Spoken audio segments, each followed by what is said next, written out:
Hey everyone, it's Vinny and welcome back to Best Bets. Last weekend we did get a cold exact on Sunday. Did not pay much due to scratches. I think we paid about $6 for the $1, so not exactly what we were hoping for. On Saturday we had the right underneath horses in both races, just did not have the winner. The Appleby horse with Rosario ended up winning. That we went against. It happens. The horse was favored. A horse was probably the best horse on paper either way. Just was hoping with that Buick we could beat them. Didn't work. But anyway, we're back this weekend. We're going to Churchill because Naira is on break until next weekend. So let's get into it. Saturday's card at Churchill, 6 stakes races. It's going to be a very fun card. And first, we're going to go to race 8, which is the Grade 3 Shawnee Stakes. And I think you already know where I'm going with this one. The number 7 Scalia is back for Bill Mott. I'm giving her another try here against Graded Stakes Company. Her last race, 2 races back in Graded Stakes Company, was not the best effort, but also lost to a horse that just got loose early, and that was kind of it. If she runs back to her race that she ran on the Derby undercard, the rest are running for second, in my opinion. She's 5-2 on the morning line. I'd be shocked if she wasn't the favorite, to be honest with you. If we do get 5-2, I think that's more than fair. I will play her down to 9-5. Anything under that, I'll probably just single her on my multi-race tickets and move on. But if she's 9-5 or higher, I will play her to win. I do think she has the talent to be one of the top horses in this filly and mare division this year, if she can keep all the pieces together like she showed last race. Depending on what the exact prices are here, I'm going to key her on top of 2 horses, including the number 2 Wet Paint for Brad Cox and the number 9 Hidden Connection. Wet Paint ran very good off the bench last time for Cox. She's just one of those horses that she always runs all right.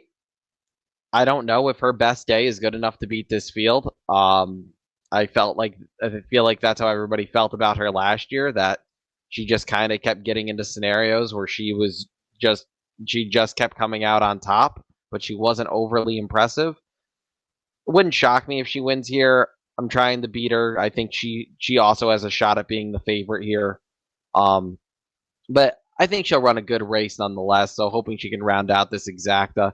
In the number 9 Hidden Connection, just very hit or miss.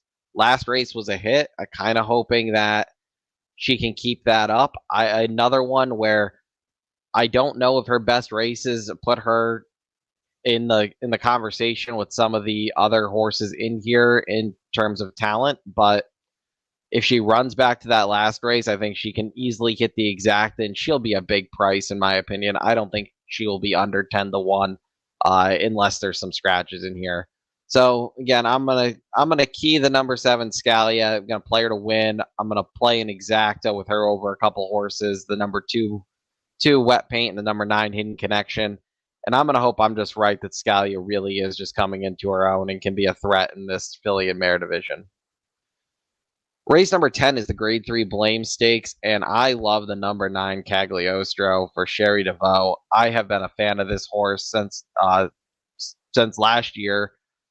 Had a couple tough breaks last year, just missing in a couple races, but the 4-year-old debut looked fantastic.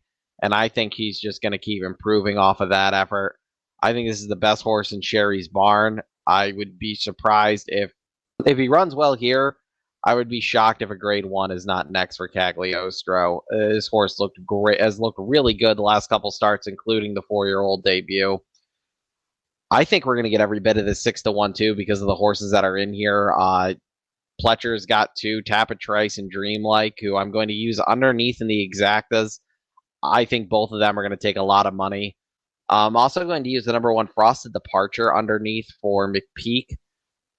I just think this horse is sneaky, and at a morning line of 15-1, I think we get every bit of these double-digit odds, and I think this one could easily hit the board here against this field.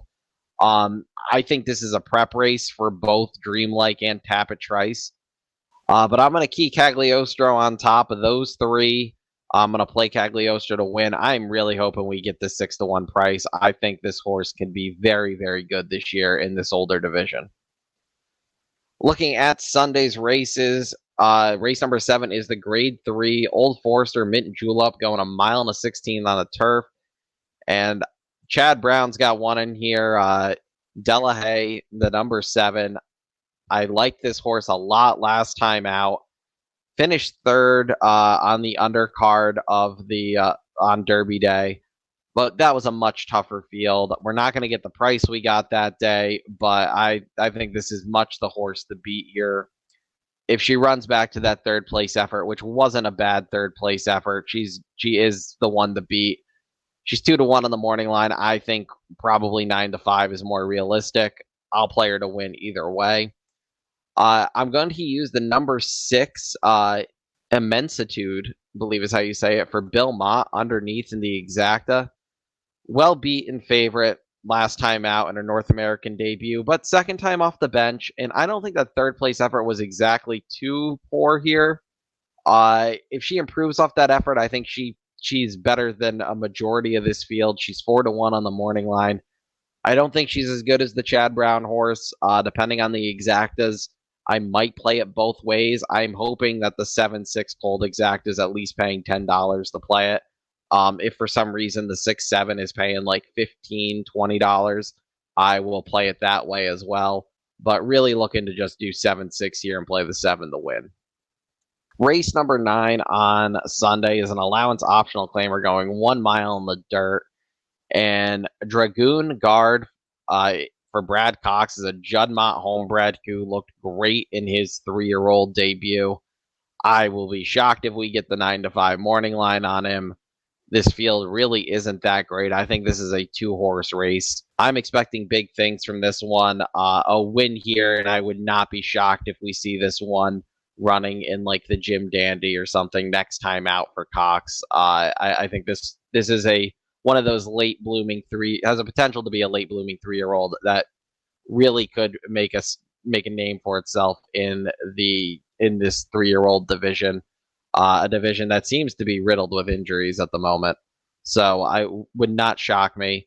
The other horse I'm going to use in here is the number 9 Gun Party. And I know it's chalky, but this field, again, in my opinion, does not look strong. And I think these two just stand out. So I'm not going to try to get cute with it and try to beat both of them.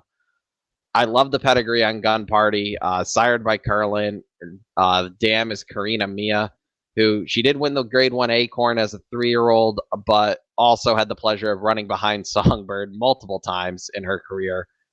I'd really be shocked if one of these two didn't win. I'm going to play both in exactas on my multi-race tickets. I'm going to use both. I just think these are the two logical horses, and unless neither show up, I don't see where anybody else in this field can run with either of them if they both show up and run their A race. I am just going to use the number 9 Gun Party and the number 3, I believe it is, on Dragoon Guard. Those are the 2 horses. Best of luck if you are playing Churchill Downs this weekend, and I will see you next weekend for Belmont at Saratoga.